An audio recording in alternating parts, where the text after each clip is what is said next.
mbokki asalaamaaleykum wa rahmatullahi taala wa barakaatuhu ñu ngi leen nuyu baax di leen ziar ci yéen ñi nga xam ne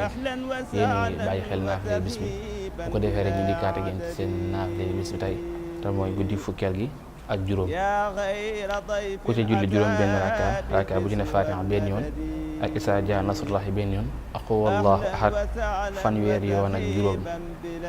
juróom benn raka bu ci ne fatiha benn yoon ak isa ja benn yoon ak wallahu ahad